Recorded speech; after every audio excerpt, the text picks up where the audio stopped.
ফিলিস্তিনের মুসলমানদের একটাই অপরাধ, তারা আল্লাহর উপর ঈমান এনেছে, এই জন্য ইসরায়েলেরা আমার মুসলমানকে হত্যা করতেছে, ঠিক কিনা? আফগানিস্তানের মুসলমানের একটাই অপরাধ ছিল, যে এই জন্য রাশিয়া আমেরিকা বারবার তাদের উপর আক্রমণ করেছে। ওই কাশ্মীরের মুসলমানদের একটাই অপরাধ, তারা এক আল্লাহর উপরে ঈমান এনেছে। আরাকানের মুসলমানের একটাই অপরাধ, যে অপরাধের কারণে নিজের মাতৃভূমি ছেড়ে দিয়ে আজকে উখিয়ায় টেকনাফে মানবতর জীবন যাপন করতেছে। এই অপরাধ আমাদের সবার, আমরা এক আল্লাহর উপরে ঈমান এনেছি, ঠিক কিনা? এই অপরাধের কারণে আমরা বিশ্বাস করি মামলা হবে, হামলা হবে, জাল জুলুম নির্যাতন হবে। বলে এক আল্লাহর উপরে ঈমান আনার কারণে যদি জীবন দেওয়া লাগে, আমরা দল করে জীবন দেব। ঈমান তুলে রাখা,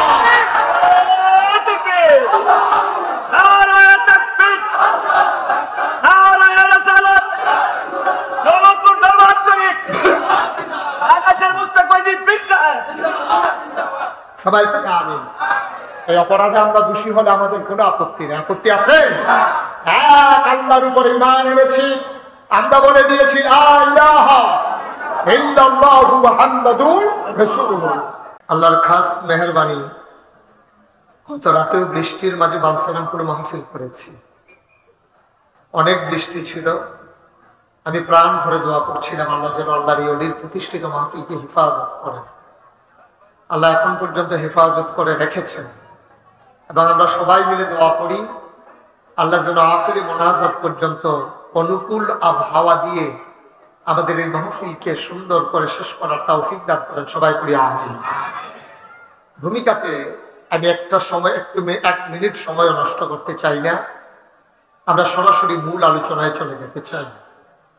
বন্ধুগণ, আল্লাহ তাবারক ওয়া তাআলা এই দুনিয়ার ভিতরে আমাদেরকে মানুষ করে বানিয়েছেন। সুবহানাল্লাহ বলেন। মানুষ করে বানানোর পরে আমাদেরকে এমনি এমনি ছেড়ে দেন নাই। কোন পথে গেলে জান্নাত, কোন পথে গেলে জাহান্নাম, কোন পথে গেলে লাভ আর কোন পথে গেলে লোকসান, কোন পথে ভালো, কোন পথে মন্দ, কোন পথে কল্যাণ, কোন পথে অকল্যাণ, কোন পথে শিরক বিদআত, কোন পথে তাওহীদ রিসালাত, কোন পথে কুফর আর কোন পথে ইসলাম জানানোর জন্য যুগে যুগে অসংখ্য নবী এবং রাসূল পাঠিয়েছেন। সুবহানাল্লাহ বলবেন না? জোরে বলতে হবে, বলেন সুবহানাল্লাহ। আর জন নাই, বলেন সুবহানাল্লাহ, বলেন আলহামদুলিল্লাহ, আল্লাহু আকবার। আমার আল্লাহ রাব্বুল আলামিন মানুষ বানানোর উপরে ওই মানুষদের মাঝ থেকে উত্তম চরিত্রের অধিকারী যাদের গুনাহ নাই, গুনাহ হওয়ার সম্ভাবনাও নাই, এমন একদল মানুষকে আমাদের জন্য আমার আল্লাহ নবী এবং রাসূল করে পাঠাইছে। বলেন সুবহানাল্লাহ। যারা এদিক সেদিক আছেন সবাই দয়া করে প্যান্ডেলের ভিতরে চলে আসেন, অতি দ্রুত আসেন। যারা ওই সামনে দাঁড়িয়ে কথা বলতেছেন আপনারা হয় প্যান্ডেলে এসে বসেন, নাহলে এখান থেকে বের হয়ে যান। এই যে প্যান্ডেলের সামনে, এটা দাঁড়িয়ে দাঁড়িয়ে কথা বলার জায়গা, এটা বিবেক আমাদের সব শেষ হয়ে গেছে না? আপনার প্রয়োজন না থাকলে মাহফিলে না আসলে আপনি দূরে সরে যাবেন, এখানে সামনে দাঁড়িয়ে কথা বলেন কেমনে?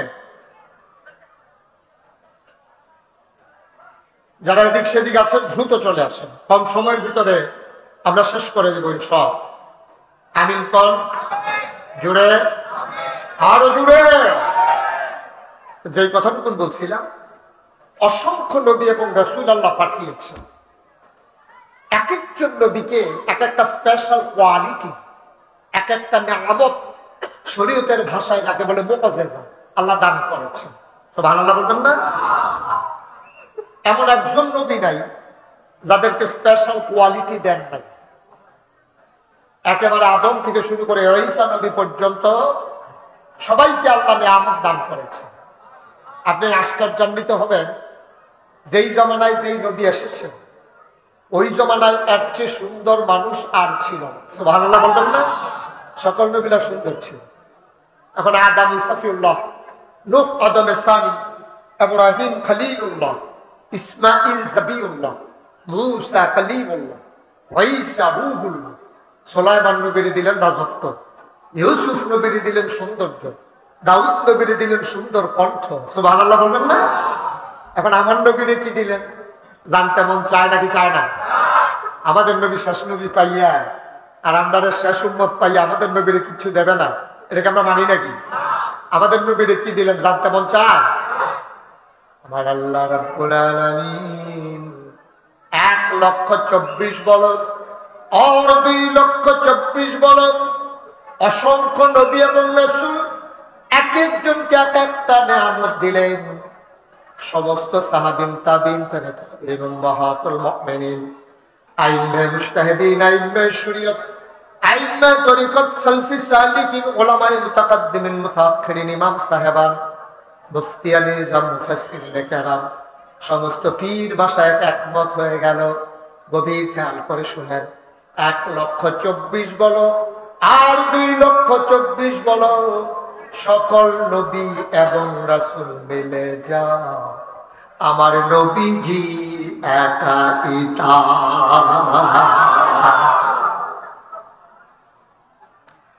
মুসা নবী আঙ্গুল দিয়ে ইশারা করেছিলেন, নীল নদীর ভিতরে 12টা রাস্তা বের হয়ে গেল। মুসা নবী কদম উঠিয়েছেন, চলে গেলেন তিনি তুর পাহাড়ে। আমার নবীর স্পেশাল নিয়ামত আল্লাহ কি দিলেন? মুসা নবীর ইশারায় নদীর ভিতরে রাস্তা হয়। আর আমার নবী যখন আকাশের দিকে ইশারা করে, আকাশের চাঁদ 2 টুকরা হয়ে যায়। বলো সুবহানাল্লাহ। মুসা নবী কদম উঠাইলে তুর পাহাড়ে যায়। আর আমার নবী যখন কদম উঠায়, আমার নবী কদম উঠানোর সাথে সাথে 800 মহল্লায় চলে যায়। আর মুসলমান মন দিয়ে শুনুন, এই নবীজি 1,500 বছর আগে যখন দুনিয়াতে আসলেন, দ্বীনের দাওয়াত যখন দিতে শুরু করলেন, মানুষগুলো হয়ে গেল 2 ভাগ। একদল আল্লাহওয়ালা, আরেক দল শয়তানওয়ালা। একদল জান্নাতি, আরেক দল জাহান্নামী। একদল ফেরেশতার চাইতে উত্তম, আরেক দল জানোয়ারের চাইতে খারাপ। আল্লাহর নবী যখন দাওয়াত দিলেন, 2 ভাগ হয়ে গেল। এক দলে কলে পড়ে গেল আবু বকর, ওমর, উসমান, আলী, তালহা, জুবাইর, আব্দুর রহমান ইবনে আউফ, সাদ ইবনে রাবিয়া। সুবহানাল্লাহ পায় না? আরেক ভাগে পড়ে গেল আবু জেহেল, আবু লাহাব, উতবা, সাইবা, মুগীরা। এখন আমরা যারা এই প্যান্ডেলে আছি, আমরা আবু জেহেলের বংশধর না আবু বকরের বংশধর? আমি যখন যেটা বলতে বলি একটু আওয়াজ করে বলা লাগবে। হ্যাঁ, সবাই মিলে সুন্দর করে, যাদের মোবাইলগুলো আছে দয়া করে মোবাইলগুলো সাইলেন্ট করে দেবেন। লম্বা সময় আমি অনেক পাবো না, সেহেতু হেলায় হেলায় 1টা সেকেন্ড সময় আমরা নষ্ট করতে চাই না। মারহাবা কন, জোরে কন। এখন আমরা হলাম আবু বকরের বংশধর, ঠিক কিনা বলেন? আমাদের গায়ের ভিতরে উমরের রক্ত, উসমান, আলীর রক্ত। এখন আবু বকরের বংশধর যেহেতু 1,500 বছর পরেও আছে, তাহলে আবু জেহেলের বংশধর আছে নাকি নাই? আছে নাকি নাই? এই আপনারা তো কেউ জিগেলেন না কই আছে। আমি এক বুড়া যখন কই আসছি দাউদকান্দি মাহফিল, এক বুড়া বেড়া ফাল দিয়ে খেলিয়া করতে কৌ, মানে আবু জাহেলের বংশধর কৌ। আমাকে তারি দিয়ে কিতা করবেন আপনি? তারি যদি ফাইতা, তারে পানি লাগাইলাম ওই মাহফিলে নাচ গানের খেলা করাইয়া থুত পাইয়া গোসল করাই দিলাম। আবু জাহেলের বংশধর আসেনি রে? আবু জাহেলের বংশধরও আছে। কয়েকদিন আগে একটা ধরা পড়ছে ঢাকা ইউনিভার্সিটি। ঢাকা ইউনিভার্সিটি কি করতেছেন আপনি?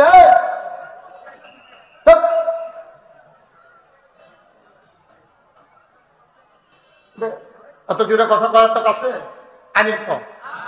একটা ঢাকা ইউনিভার্সিটির প্রফেসর, সে কোনো অটো চালায় না, রিক্সা ড্রাইভার না, সে কোনো মাটিও কাটে না, তার মনে করেন না সিএনজি চালায়। এটা ঢাকা ইউনিভার্সিটির প্রফেসর হওয়া সার্টিফিকেটের কথা না। ঢাকা ইউনিভার্সিটির চান্স পাওয়া ছাত্র হিসেবে এটা বিরাট। আর প্রফেসর লাভই দুঃখী, তাকে আল্লাহ মন দিছে, বুঝ দিছে না, চোখ দিছে, দেহার ক্ষমতা দিছে না, কান দিছে, সে শুনে না, ঠিক কিনা? এটা 1,500 বছর আল্লাহ আগে কইছে। ওয়ালাকুম কুলুবুন লা ইয়াফকাহুনা বিহা ওয়ালাহুম আয়ুনুন লা ইউবসিরুনা বিহা ওয়ালাহুম আযানুল্লাহ ইয়াসমাউনা বিহা উলাইকা কাল আনআম বাল হুম আযাল। আল্লাহ কয় দুনিয়ার ভিতরে একদল মানুষ আছে বুঝে না, চোখ আছে দেখে না, কান আছে শুনে না। আমরা বলি এটা আবার কেমন মানুষ? আল্লাহ কয় আমি কি বলছি নাকি মানুষ? উলাইকা কাল আনআম, ওরা হলো চতুষ্পদ জানোয়ারের মতো। আল্লাহ কয় না বাল হুম আযাল, এটা জানোয়ারের চাইতে আরো খারাপ, ঠিক কিনা? এমন আছে নাকি নাই? কথাটা কইতো লইলে ইসলামের বিরুদ্ধে যাই, কথাটা কইতো লইলে মসজিদ মাদ্রাসার বিরুদ্ধে যায়, কথাটা বলতে নিলে আলেমের বিরুদ্ধে কথা বলে, ঠিক কিনা? যে কইলাম না কয়দিন আগে ঢাকা ইউনিভার্সিটির এক প্রফেসর কে কইয়া বলছে যে যারা খেয়াল করেন সেরকম কথা কয়, যারা পর্দা করে কি করে? পর্দা করা কি নফল না ফরজ? নফল না ফরজ? কয় যেই সব মেয়েরা পর্দা করে, যারা হেজাব লাগায়, মেকআপ লাগায়, তারা ঢাকা ইউনিভার্সিটিতে পড়ার দরকার নয়। এখন আমাদের বিশ্ববিদ্যালয়ের মেয়ে মনে করেন ঢাকা ইউনিভার্সিটিতে চান্স পাইলো, তো ফরতো ফরতো না, পারবি ফরতো না, তো যেহেতু পর্দা করলে ফরন যেত না, হাতে তো কইয়া বইছে। আমি বলেছি 92% জন লোক মুসলমানের দেশে পর্দার মতো ফরজ বিধানের বিরুদ্ধে কথা বলো। যেই দেশে হক্কানি পীর মশায়েখেরা নেংটির বদলে মানুষকে লুঙ্গি পরা শিখিয়েছে, আমের জায়গায় কলমা পড়তে শিখিয়েছে, শ্রীর জায়গায় মোহাম্মদ লিখতে শিখিয়েছে, টিকির বদলে টুপি পড়তে শিখিয়েছে, যেই দেশের মুসলমানেরা শান নামাজ পড়ে দুরূদ পড়তে পড়তে ঘুমোতে যায়, যেই দেশের মানুষেরা ফজরের আযান শুনলে আবার যাদের ঘুম ভাঙে, সেই 92% জন লোক মুসলমানের দেশে ঢাকা রাজধানীতে বসে শীততাপ নিয়ন্ত্রিত কক্ষে পুলিশ পাহারায় ইসলামের বিরোধিতা করা সহজ। আমি বলছি পাল্লা দৌলতপুরের চারিরা সে বলো বিখান চন্দ্রিয়া ঢাকা দেওয়া যাবে না।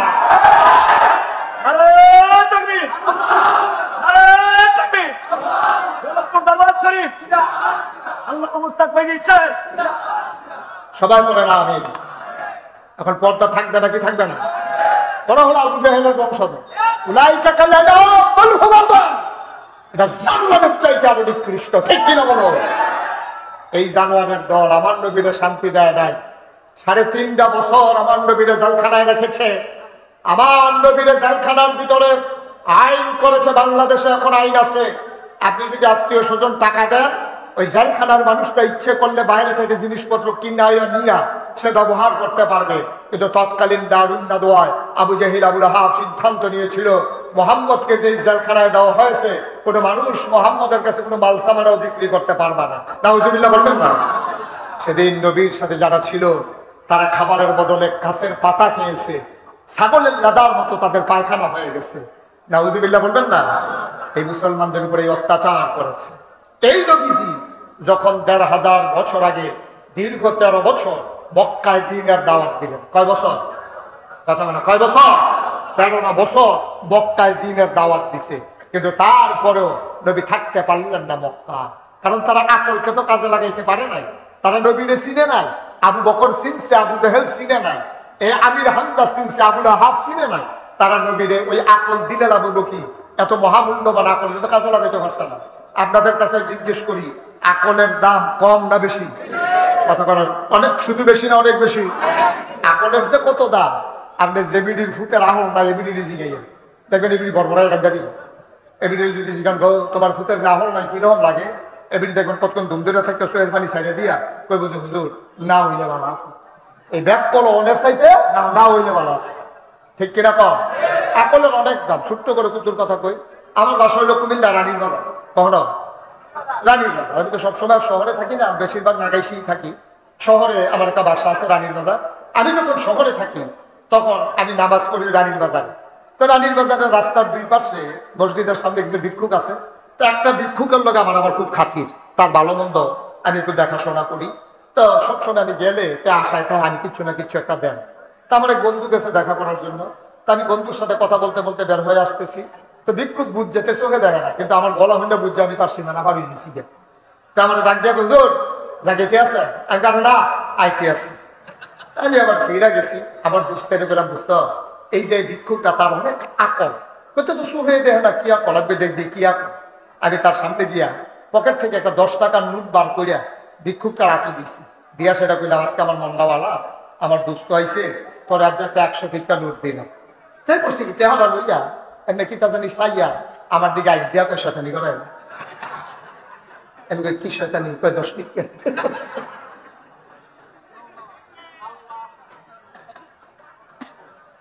আমার চোখে পানি চলে আসছে। যেই মানুষটা 50 বছর ধরে যেই মহিলার সাথে সংসার করলো, এই মহিলার না এই দেখলে চিনা না, কথা শুনে চেনা লাগে। যেই মানুষটা জন্ম দিয়েছে সন্তান, ছেলে মেয়ে দেখলে চিনে না, কথা শুনলে চিনতে পারে। মুসলমান, এটার নাম হইল আকল। যে আকল কাজে লাগাইছে সেই পরিপূর্ণ ইমানদার হতে পেরেছে। যে আকল থাকার পরেও কাজে লাগায় নাই, উলাইকা কাল আনআম বাল হুম আদাল, এটা জানোয়ারের মতো আল্লাহ পায় না, বাল হুম আদাল, এটা জানোয়ারের চাইতে আরো খারাপ, ঠিক কিনা? ১,৫০০ বছর আগে আল্লাহর নবী যখন দ্বীনের দাওয়াত দিতে শুরু করলেন, তখন ওরা অতিষ্ঠ হয়ে গেল, পাগল হয়ে গেল। সবাই মিলে নবীর বিরোধিতা শুরু করলো। গভীর মনোযোগ খেয়াল করে শুনেন। নবীর জন্ম মক্কায়, নবীর শৈশব মক্কায়, নবীর কৈশোর মক্কায়, নবীর তারুণ্য মক্কায়, নবীর যৌবন মক্কায়, বিয়ে করলেন মক্কায়, মেয়ে দিয়ে দিলেন মক্কায়, সমাজ করলেন মক্কায়, ব্যবসা করলেন মক্কায়। আমার নবী থাকতে পারলেন না মক্কায়, চলে যাওয়া লাগলো মদিনায়, ঠিক কিনা?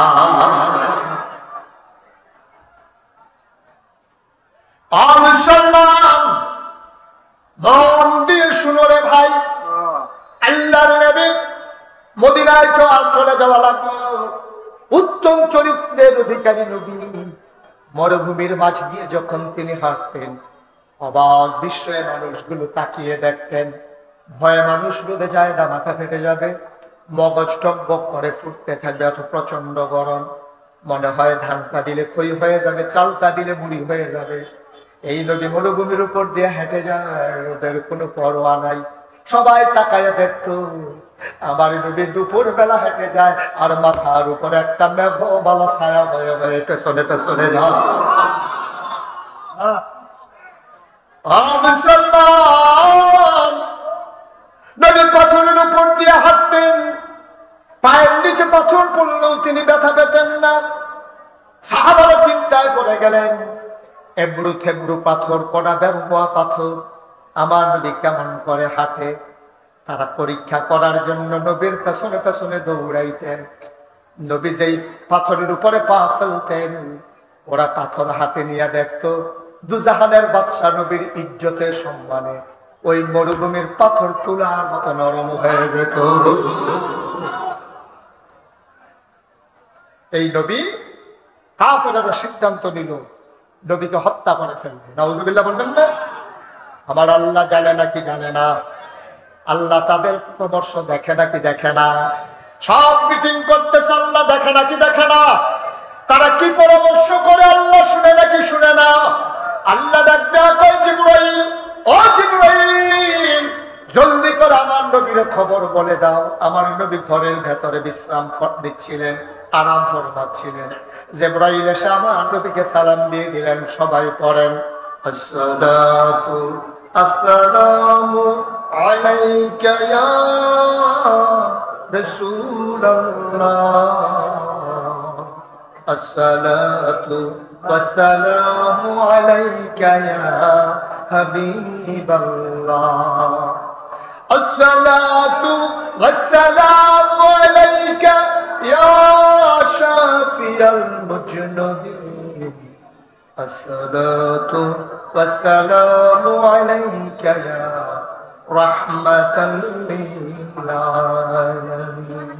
জিবরাইল ডাক দেখো, নবী আপনি জলদি করে উঠেন। কয় কি খবর জিবরাইল? আল্লাহ হুকুম করেছেন মক্কা ছেড়ে চলে যাওয়া লাগবে মদিনায়। আল্লাহর নবী ঘর থেকে বের হয়ে আসলেন, আকাশের দিকে তাকাইয়া কান্দে। আকাশের লগে আমার নবী কথা কয়, আকাশে ও আকাশ, আমারে বিদায় দিয়ে দে রে আকাশ, আমি আর গায়ে থাকবো না।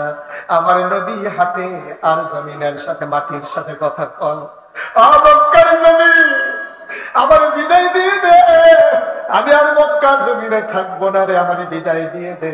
আল্লাহ নবী কাবার কিনারে গিয়ে কাঁদতে শুরু করলেন। বিদায় নিয়ে তিনি রাতের আধারে হযরত আবু বকর সিদ্দিক আর এক গোলামকে নিয়ে তিনি রওনা করলেন মদিনায়। রাতের বেলা বিশ্রাম নিলেন মক্কার উল্টা দিকে সাউর গুহার ভিতরে। ওই গুহার ভিতরে তিনি লুকিয়ে রইলেন। একদিন পার হয়ে গেল, আল্লাহ নবী পার বের হয়ে গেছেন। সাহাবারা সকালবেলা নবীর ঘরে গিয়া দেখে, ডাক দিছে, ইয়া রাসূলুল্লাহ ঘরে আছেন নাকি? মানুষ বের হয়ে জবাব দেয়, আল্লাহর নবী নাই, বের হয়ে গেছে। একজন আশিক রাসূল সাহাবা ছিলেন, ওনার নাম হইল, সব সাহাবারা আশিক রাসূল ছিলেন, একজন বড় বেশি পাগল ছিলেন, ওনার নাম ছিল আব্দুর রহমান ইবনে আউফ। গভীর মনোযোগ, এদিক সেদিক তাকাবেন না, বাছের মতো নিষ্পলক নয়নে, খরগোশের মতো কান খাড়া করে কথা শুনতে হবে। বলো আমি। যারা মোবাইল ধরে রেখেছেন মোবাইলগুলো বন্ধ করুন। ইউটিউবে হাজার হাজার ফেসবুকের আপনি কোনো ইচ্ছা করেন, আপনি আমার দিকে চান, সব হয়েছে না? মারহাবা পায় না, যেরকম মারহাবা, সব মারহাবা কন, আওয়াজ আর নাই, যেরকম মারহাবা। এই সবাই খেয়াল করে শুধু আমার দিকে তাকাই থাকবে। ছেলেটা বন্ধ করো, মোবাইল বন্ধ করো, কথা মন দিয়ে শুনো। এখন নবী না, কথা মনে আছে তো? এই চালাকি করে, তোমার চালাকি করতে কিছু বন্ধ করতে কিছু মারহাবা পায় না। নবীজি যখন চলে গেছে রাতের বেলা, এক সাহাবা, ওনার নাম ছিল আব্দুর রহমান ইবনে আউফ। সবাই মুখস্থ করে ফেলবেন, কি নাম? আব্দুর রহমান ইবনে আউফ। আচ্ছা, আব্দুর রহমানের মনে হয় সবটা পারতেন না, এটা লম্বা নাম তো, আব্দুর রহমান। তো উনি গেছে নবীজির দরজায় সকালবেলা, গিয়া কয়, সালাতু আসসালামু আলাইকা ইয়া রাসূলুল্লাহ। ভেতর থেকে একবার বাড়ি হয়ে কয়, কারি বিচারে, কয় নবীজি, কয় নবীজি নাই। কয় কই গেছে? কয় রাত্রে চলে গেছে, আমাদেরকে বলে নাই। সুবহানাল্লাহ বলবেন না? লোকটা পাগল হয়ে গেল। প্রতিদিন সকালবেলা নবীর একটা নজর দেখতাম, একটা নজর নবীরে দেখতাম, এই নবী কই? তিনি দৌড়ে দৌড়ে ঘরের ভেতরে ঢুকলেন। বিবিকে বললেন, ও বিবি, একটা পটলার ভিতরে কিছু কাপড় দিয়ে দাও, শুকনা খাবার দিয়ে দাও, কিছু টাকা দিয়ে দাও। ও বিবি, আমারে বিরক্ত করো না, তাড়াতাড়ি করো। সব কিছু দিয়ে দেওয়া হলো। বিবি ডাক দেয়া, কয় কই যান? কয় যে এই মক্কায় নবী নাই, এই মক্কায় আব্দুর রহমান আর থাকবে না। বাড়ির মায়া ছেড়ে দিলেন, ব্যবসার মায়া ছেড়ে দিলেন। মক্কার অন্যতম একটা ধনী মানুষ ছিলেন তিনি, সব মায়া ত্যাগ করে তিনি যখন বের হয়ে গেলেন, চলে যাবেন মদিনায়। মক্কার কাফেরেরা সীমান্ত চৌকি বসিয়েছে, কোন মুসলমান যেন মক্কা ছেড়ে মদিনায় যেতে না পারে। ওই যুবকেরা বসে আছে আমাদের বিজিবি ক্যাম্পের মতো, জায়গায় জায়গায় মহল্লায় মহল্লায় ক্যাম্প। আব্দুর রহমান ইবনে আউফ যখন বের হতে চাইলেন, মক্কার যুবক ছেলেরা ডাক দেয়া, কই যান? উনি মিথ্যা বলেন নাই, উনি সত্য বলে ফেললেন যে এই মক্কায় নবী নাই, আমি থাকবো না, আমি চলে যাব মদিনায়। ভাই, আপনি মদিনায় যাবেন, আমাদের তো আপত্তি নাই, কিন্তু আবু জাহেলের নির্দেশ হলো আমরা যারে পাই তারে যেন আটকে দারুন নাদুয়ায় নিয়ে যাই। দারুন নাদুয়ায় নিয়ে যাওয়া হলো। আবু জাহেল ডাক দেয়া, আব্দুর রহমান, তুমি এই সমাজের গণ্যমান্য একটা ব্যক্তি, তুমি ব্যবসা করো, টাকা পয়সা কামাই করো, সজ্জন মানুষ, ভালো মানুষ, ভদ্র মানুষ, তুমি সুন্দর মানুষ। আব্দুর রহমান ইবনে আউফ একটা পাঞ্জাবি একবার গায়ে দিলে আবার দ্বিতীয়বার ধোয়ার আগে গায়ে দিতেন না। বলেন সুবহানাল্লাহ। তিনি এত দামি পারফিউম ব্যবহার করতেন, এত দামি আতর তিনি ব্যবহার করতেন। দূর দিয়ে হেঁটে গেলে মানুষ বুঝলো আব্দুর রহমান ভাই হেঁটে যায়। আবু জাহেল ডাক দেয়া, আপনি কি মদিনায় চলে যাবেন? হ্যাঁ ভাই, আমি মদিনায় চলে যেতে চাই, আমার বাড়ি ঘর জায়গা তুমি সব তোমরা ভোগ করো, আমারে যেতে দাও। তাই যাবেন, আপত্তি নাই। আপনার গায়ের পাঞ্জাবিটা কার টাকায় কিনা? মক্কার টাকায় না মদিনার টাকায়? কয়টা তো মক্কার টাকায় কিনা। কয় মক্কার টাকার পাঞ্জাবি গায়ে দিয়ে তো মদিনায় যাওয়া যাবে না, খুলেন পাঞ্জাবি। উনি পাঞ্জাবি খুলে ফেললেন। কয় বডি চেক করো, দেখো টাকা পয়সা আছে নাকি। পটলার ভিতরে টাকা ছিল, টাকাগুলো রেখে দেওয়া হলো। আবু জাহেল ডাক দেয়া, কয় আব্দুর রহমান, পরনের লুঙ্গিটা কোন টাকায় কেনা? ওই লুঙ্গিটাও তো মক্কার টাকায় কেনা, ওই মদিনা যাবেন আপত্তি নাই, মক্কার টাকায় কেনা লুঙ্গি পরে মদিনায় চলে যাওয়া যাবে না। তিনি বুঝলেন তাকে চরম ভাবে অপমানিত করা হবে। তিনি কাঁদতে কাঁদতে মাথা নিচু করে ঘরে চলে গেলেন। তিনি ঘুমাইতে যান, ঘুমাইতে পারেন না, খাইতে চায়, খাইতে পারে না। মনে হয় গলার ভিতরে একটা কাটার মতো আটকে আছে। মাঝরাত সবাই ঘুমিয়ে পড়েছে, পাখিগুলো আপন নিরে ঘুমায়, গরুগুলো গোয়াল ঘরে, কুকুরগুলো নিরাপদ আশ্রয়ে, বেওয়ারিশ কুকুরগুলো নিরাপদ আশ্রয়ে ঘুমিয়ে পড়েছে। প্রিয়তম স্বামী প্রিয়তমা স্ত্রীকে নিয়ে ঘুমায়, ছোট্ট শিশু পায়ের মুখে মুখ রেখে ঘুমায়, কেউ জানা নাই। আব্দুর রহমান আস্তে করে উঠলেন। তিনি উঠার পরে আস্তে করে তিনি হাঁটা শুরু করলেন। তিনি দেখলেন যুবকেরা সব ঘুমিয়ে পড়েছে। তিনি সীমান্ত ক্রস করলেন, বর্ডার ক্রস করলেন। তিনি লুকিয়ে রইলেন একটা গুহার ভিতরে। তিনি রাতের বেলা ওই চাঁদের আলোতে হাঁটতেন। সারাটা দিন কাফেরদের চোখ ফাঁকি যাওয়ার জন্য গুহার আড়ালে লুকিয়ে থাকতেন। বলো সুবহানাল্লাহ। খাবার নাই, গোসল নাই, কোন মানুষের জনপদ দিয়ে তিনি যেতে পারেন না। ঘুরতে ঘুরতে ঘুরতে ঘুরতে দিন যায়, রাত যায়। একদিন সুবহে কাসিব হয়ে গেল। তখনও সুবহে সাদেক হয় নাই, সূর্য পশ্চিম পূর্ব আকাশে উদয় হয় নাই, ফর্সা হয় নাই তখনও আকাশ। তিনি একটা খেজুর বাগানের ভিতরে গিয়ে লোকালেন, ঝুপের ভিতরে। হঠাৎ করে তিনি কান পেতে শুনলেন কাশি কোথায় যেন মুয়াজ্জিন কয় আসসালাতু খায়রুম মিনান নাওম। কে যেন ডাকে আসসালাতু খায়রুম মিনান নাওম। তিনি বুঝলেন আমি বোধহয় মদিনার কাছাকাছি চলে আসছি।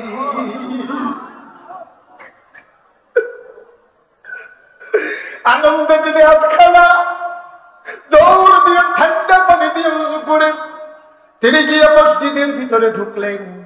আমার নবী ইমাম মুয়াজ্জিন ইকামত দিয়ে দিলেন। সবাই নামাজে দাঁড়িয়ে গেল। আব্দুর রহমান ইবনে এক কোণা দিয়ে দাঁড়িয়ে গেলেন। নামাজ শেষ হয়ে গেল। আল্লাহর নবীর একটা অভ্যাস ছিল, নামাজ শেষ করে তিনি উল্টা ফিরে বসতেন, মুসল্লিদের দিকে ঘুরে বসতেন, সবার খোঁজ খবর নিতেন কোনো বিপদ আপদ আছে নাকি। নবী উঠে দাঁড়ালেন, সবাইকে ডাক দিলেন তোমাদের কোনো সমস্যা আছে নাকি। সবাই বলে না, আমাদের কোনো সমস্যা নাই। হঠাৎ করে নবীর নজর চলে গেল ওই কোনায়। নবী তাকাইয়া দেখে উস্কো পুস্কো চুল, দাড়িগুলো তার ধুলা মাথা, পরনে গায়ে কোনো কাপড় নাই, পরনে একটা সেরা লুঙ্গি। নবী ডাক ডাক ওই কোনায় বসে আছে মানুষটা কে রে? দেখতে তো আমার আব্দুর রহমানের মতো দেখা যায়।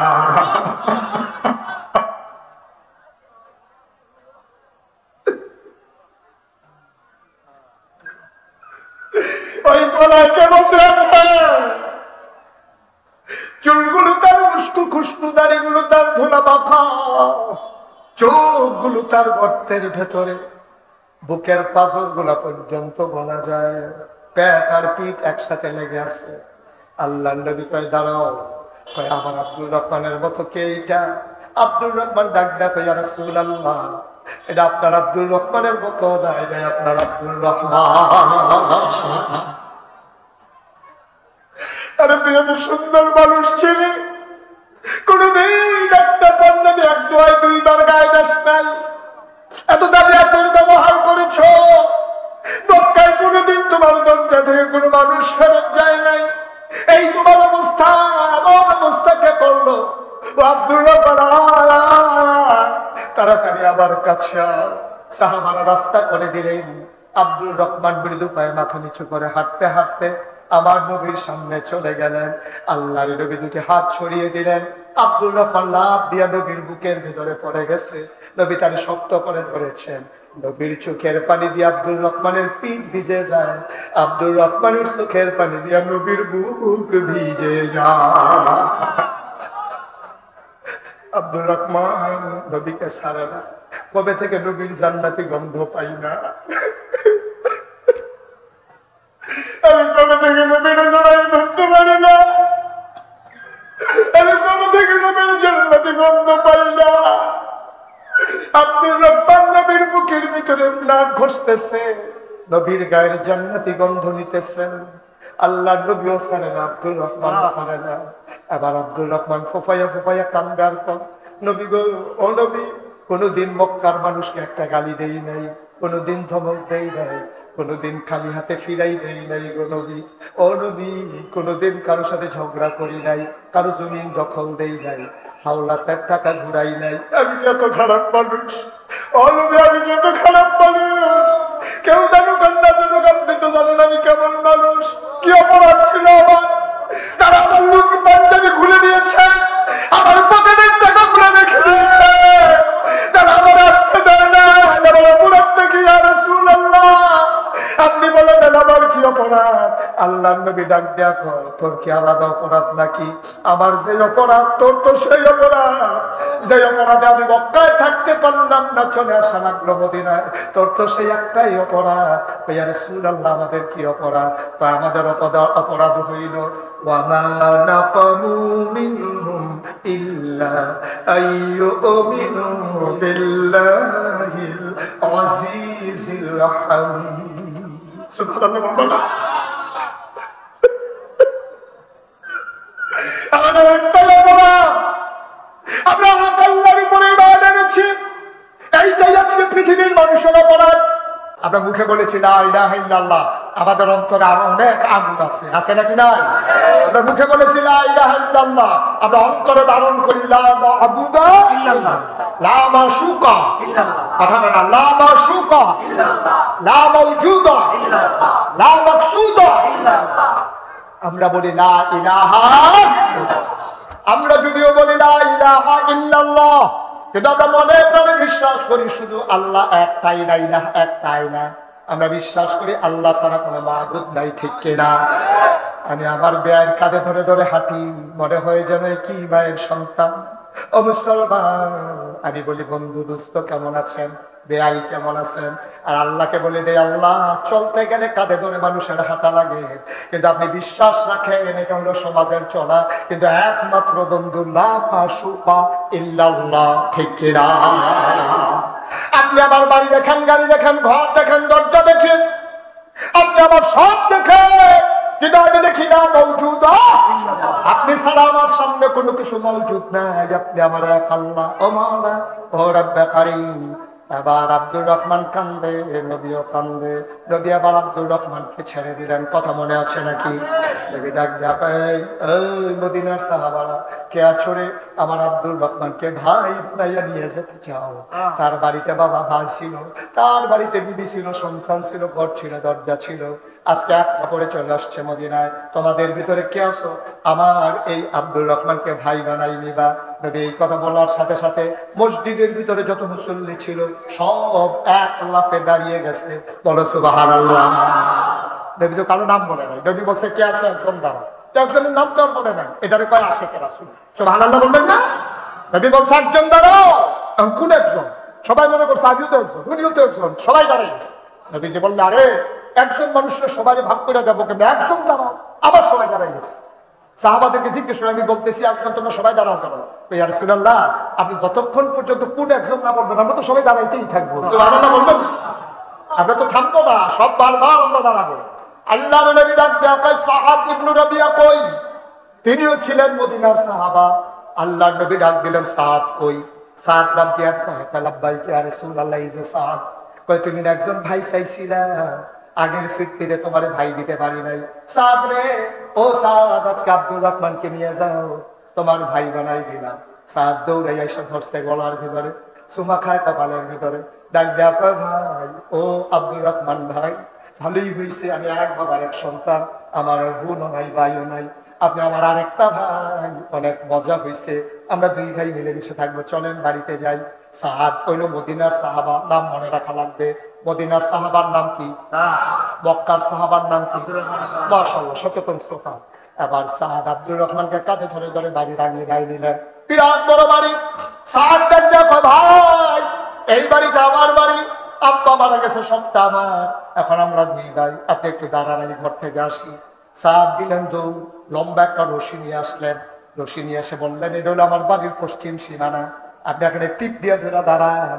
সাদ আব্দুর রহমানকে বাড়ির পশ্চিম সীমানায় দাঁড় করাইয়া সাদ দিলেন পূর্ব দিকে দৌড়ে, একবারে ফুক মাথায় গেলেন যে আপনি ভাই টিপ চাইলেন না, আপনি ধৈরা বসে থাকেন, আমি আসতেছি। আব্দুর রহমান বসে আছে, সাদ দৌড়াই আসলেন আব্দুর রহমানের কাছে, দৌড়াই আব্দুর রহমানের কাছে আসলেন। রশিটা দুই ভাগ হয়ে গেল, মাঝামাঝি এনে সাদ বাড়ি থেকে দুইটা খোঁটা বসাইলেন। আব্দুর রহমান কয় কিসের খোঁটা বসাইতে আছে? ভাই আপনি কিচ্ছু বুঝেন নাই, আগে তো আমি এক ভাই ছিলাম, এখন আমরা দুই ভাই। আগে তো বাড়ি ছিল আমার একটা, একাই ভোগ করেছি, এখন তো আমার দুই ভাই, আমি তো পুরা বাড়ি দখল করতে পারবো না, এই জন্য শুরুতেই বাড়িটা ভাগ করে নিলাম, অর্ধেকটা আপনার অর্ধেকটা আমার। আব্দুর রহমান ডাক দেয়া কি পাগলামি শুরু করছেন? পাগলামি কি দেখছেন? পাগলামি মাত্র শুরু, আপনি তো পাগলামি দেখেন নাই, মাত্র বাড়ি না ভাগ করলাম, আর কি কি করবেন? এখন বাড়িতে ঘর আছে দুইটা, এখন দুইটা ঘর আমরা ভাগ করবো লটারি দিয়া, কারণ একটা ঘর ছোট একটা ঘর বড়, আমি এমনি এমনি ভাগ করে দিলে বেইনসাফি হবে, লটারি দিয়া ভাগ করব। বাড়ি ভাগ হয়ে গেল, ঘর ভাগ হয়ে গেল। সাদ আবার ডাক দেয়া ভাই মক্কায় আপনার ভাবি ছিল না? কয় অবশ্যই ছিল। বাচ্চা ছিল না? কয় ছিল। এখন তো ওনাদেরকে আনতে পারেন না, টেনশন করেন না, আমার দুই স্ত্রী আছে, আপনি যদি আলাদা বিয়ে করতে চান অনেক টাকা খরচ হবে, আমি চিন্তা করেছি আমি দুই বউ নিয়ে ঘুমাবো, আর আপনি বউ ছাড়া থাকবেন, কলিজায় মানে না,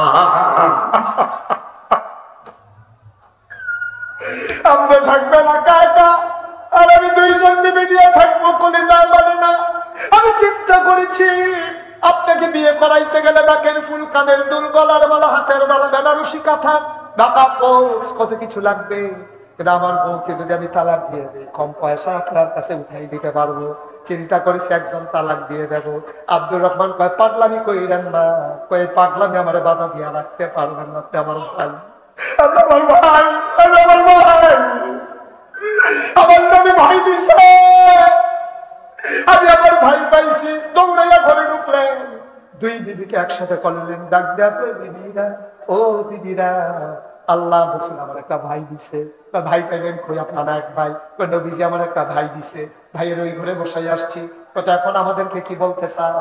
আমার দুই বিবি, আমার ভাইয়ের বিবি নাই, আমি নিয়ত করেছি আমার একজন বিবিকে আমি তালাক দিয়ে দেব। এখন ছোট বউ কইতে আছে, ঠিক আছে, দুই বউ কি দরকার, একজন তালাক দিয়ে আলাম, আমি তো সব কাম পারি, কারণ বেরিয়ে ছোট বেরিয়ে মনে করছে তালাক দিলে তো বট কারিয়ে দিব, আমারে কোনো দিত না। সাত চোখের পানি সাইরা দিয়া কয়, ও বিবি তুমি বোধহয় কোরআনের ওই আয়াতটা পড়ো নাই, লান তানালুল বিররা হাত্তা তুনফিকু মিম্মা তুহিব্বুন, যেটারে বেশি মায়া করে এটারে বিনা আল্লাহর রাস্তায় কুরবানি দেওয়ার লাগে, তাহলে দিলে কুরবানি হয় না। শুধু বউ তোমার তো মায়া করি বেশি, তালাক দেওয়া লাগবে তুমি শুধু রে। সুবহানাল্লাহ, তালাক দেওয়া হয়ে গেল। সাদ ইবনে রবিয়া দুইজন সাক্ষী ডেকে এনে বিয়ে বন্ধনে আবদ্ধ হয়ে গেলেন। এবার সাদ ইবনে রবিয়া কয় ভাই একটু বসেন, কাজ আগাই ফেলছি, আর একটা জিনিস ভাগের বাকি। কয় কি ভাগের বাকি?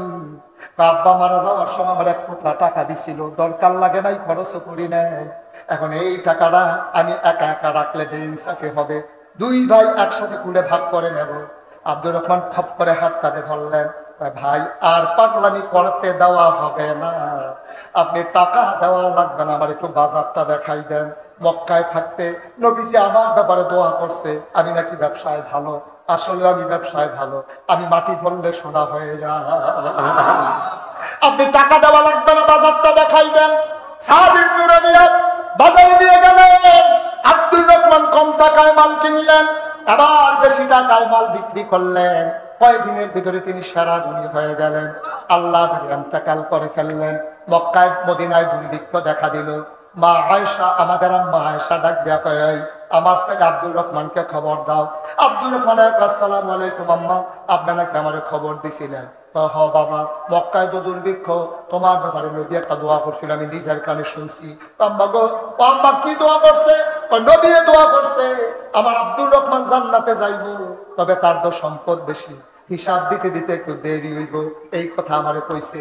আব্দুর রহমান চিল্লান দিয়া আম্মা এতদিনে কে এই কথা পর, এতদিনে কেন এই কথা কর, আমি জান্নাতে যাইতে দেরি হবে, আমার অন্য মানুষ চলে যাবে, যেই নবীর জন্য মক্কা ছেড়ে খালি গায়ে মদিনায় গেলাম, আমি কি ধনী হইতে চাইছিলাম নাকি?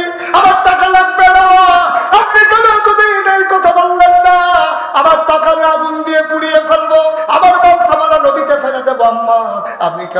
এই কথা বললেন না, আমি দেরিতে যাবো, আমার কলিজায় মানবে না। তাই বাবা বাড়িতে যাও, একটু চিন্তা করে দেখো।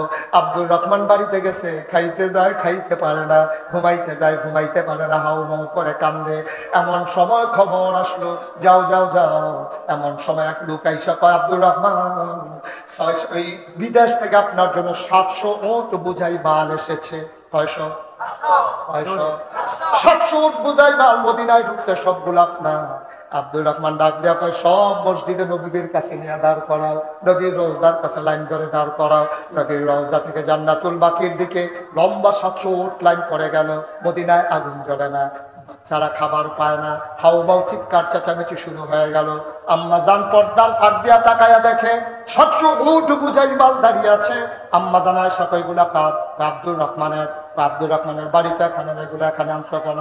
উনি আসতেছে বলছে এখানে আনার জন্য। আব্দুর রহমান দৌড়াই আসছে, আয়েশা কয়, আম্মা আপনি বাধা দিয়েন না, আমি বলছি এখানে আনার জন্য। আম্মা গো, আপনি না বললেন নবী বলছে আমার জান্নাতে যাইতে দেরি হবে। আমি চিন্তা করে দেখলাম দেরিতে জান্নাতে গেলে আমার কলিজায় মানবে না গো আম্মা। এই জন্য 700 উট বুঝাই মাল আপনার হুজরার সামনে এনেছি। পৃথিবী সাক্ষী থাকুক, আমার আল্লাহ সাক্ষী থাকুক, এই 700 উট বুঝাই মাল আমি আপনার হাতে উঠাই দিলাম, আপনি আপনার মন মতো খরচ করে।